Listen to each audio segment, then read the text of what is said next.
آج ہمارا سبق ہے مصدر اور اس میں مصدر میں فرق۔ مصدر کے بارے میں تو اکثر بچے جانتے ہوں گے، لیکن اصل مسئلہ اس میں مصدر کا ہے۔ تو آج کے سبق میں ہم اس میں مصدر پر فوکس کریں گے۔ اس میں مصدر جاننے کے لیے مصدر کا جاننا ضروری ہے۔ پہلے مصدر کے بارے میں جاننے کی کوشش کرتے ہیں۔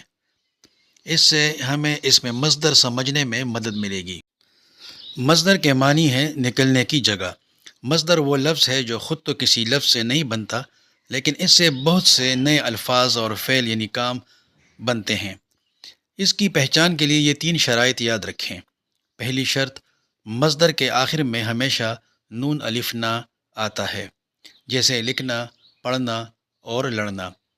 دوسری شرط، نون الف نا ہٹا دیں تو فعل امر بن جاتا ہے، جیسے لکھنا سے لکھ، پڑھنا سے پڑھ، یعنی حکم کا صیغہ استعمال ہوتا ہے۔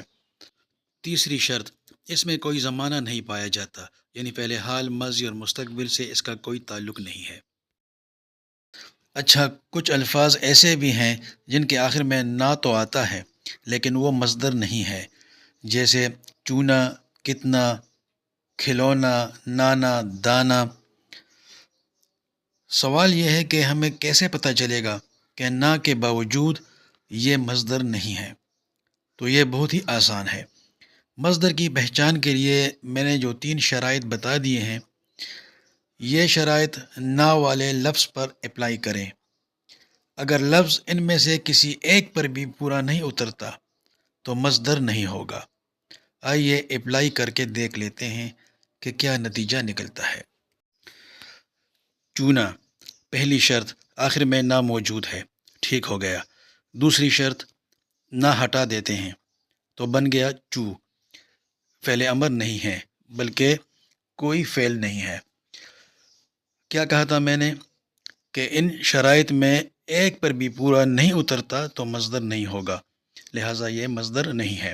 اسی طرح کتنا، پہلی شرط نا موجود ہے، دوسری شرط نا ہٹا دیتے ہیں تو بن جاتا ہے کت، فعل امر نہیں ہے تو مصدر نہیں ہے۔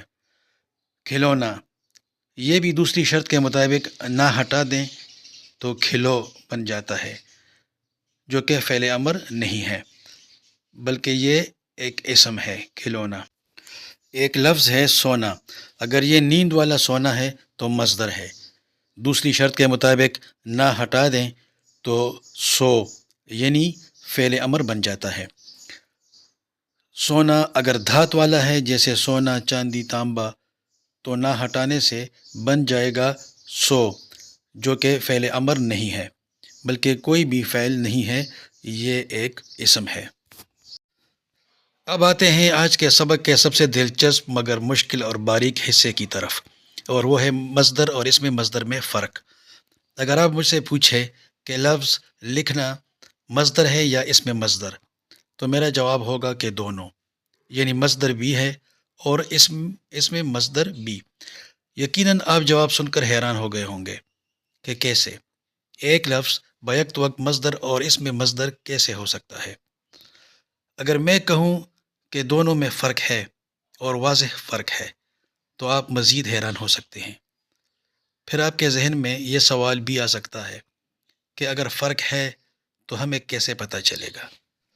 غور سے سنیے اور سمجھنے کی کوشش کریں۔ یہ کیا ہے؟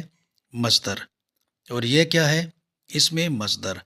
دونوں میں واضح فرق یہ ہے، اسم۔ باقی یہ دونوں ایک ہی لفظ ہے، مصدر۔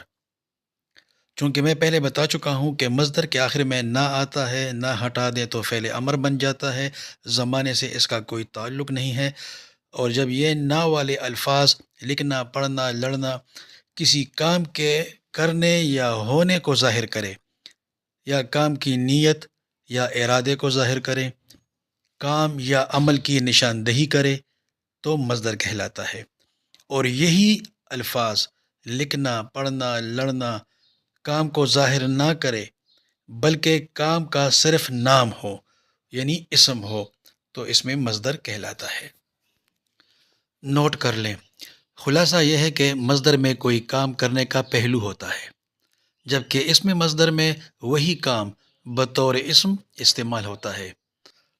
مزید وضاحت یہ ہے کہ وہی مصدر والے الفاظ لکھنا، پڑھنا اور لڑنا جملے میں فعل یعنی کام کے بجائے کسی حقیقت، عادت، شوق، صفت یعنی اسم کے طور پر استعمال ہو تو اسے اسم مصدر کہتے ہیں۔ آئیے مثالوں سے سمجھنے کی کوشش کرتے ہیں۔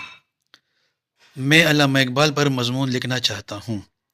اس جملے میں لکھنا مصدر ہے کیونکہ یہاں لکھنے کا ارادہ یعنی کام کرنے کا ارادہ ظاہر ہوتا ہے۔ میں نے کیا کہا تھا؟ مصدر میں کوئی کام کرنے کا پہلو ہوتا ہے۔ لکھنا ایک مفید مشغلہ ہے۔ اس جملے میں لکھنا کوئی کر نہیں رہا، کسی کام کی طرف اشارہ نہیں ہے، بلکہ اس کا فائدہ بیان کیا جا رہا ہے، یعنی بطور اسم آیا ہے، اس لیے اس میں مصدر ہے۔ وہ کتاب پڑھنا شروع کر رہا ہے۔ اس جملے میں پڑھنا مصدر ہے جو کہ ایک عمل اور کام کی نشاندہی کر رہا ہے۔ پڑھنا کامیابی کی کنجی ہے۔ یہاں پڑھنا بطور خوبی یعنی اسم آیا ہے، کوئی کام ظاہر نہیں ہو رہا ہے، تو یہاں وہی لفظ پڑھنا اس میں مصدر ہے۔ سپاہی کو ملک کے لیے لڑنا پڑتا ہے۔ یہاں لڑنا سپاہی کی ایک ذمہ داری ہے، یعنی کام ہے، اس لیے یہ مصدر ہے۔ آپس میں لڑنا بری بات ہے۔ یہاں لڑائی کا کوئی ارادہ نہیں، کوئی عمل نہیں، یہاں لڑائی ایک برائی کا نام ہے، یعنی اسم، اس لیے یہ اس میں مصدر ہے۔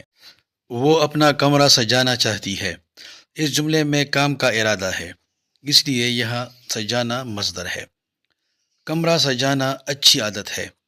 یہاں کسی کام کا ذکر نہیں ہو رہا، بلکہ عادت کا ذکر ہے، یعنی سجانا کام کے طور پر نہیں بلکہ اسم کے طور پر استعمال ہوا ہے، اس لیے یہ اس میں مصدر ہے۔ ایک اہم بات نوٹ کر لیں کہ جملے میں استعمال سے اس کا فرق، پہچان اور حقیقت واضح ہوتی ہے، جملے کے بغیر نہیں۔ اگر یہ الفاظ الگ سے آ جائیں، یعنی اکیلا ایک لفظ جیسے لکھنا یا پڑھنا، تو پھر آپ مصدر اور اسم مصدر میں فرق یا پہچان نہیں کر سکتے۔ ایسی صورت میں آپ اسے مصدر بھی کہہ سکتے ہیں اور اسم مصدر بھی۔ اگر MCQs میں کسی سوال میں مصدر کا آپشن موجود ہے تو آپ کا انتخاب مصدر ہوگا۔ اگر مصدر نہیں ہے اور اس میں مصدر کا آپشن موجود ہے تو آپ کا انتخاب اس میں مصدر ہوگا۔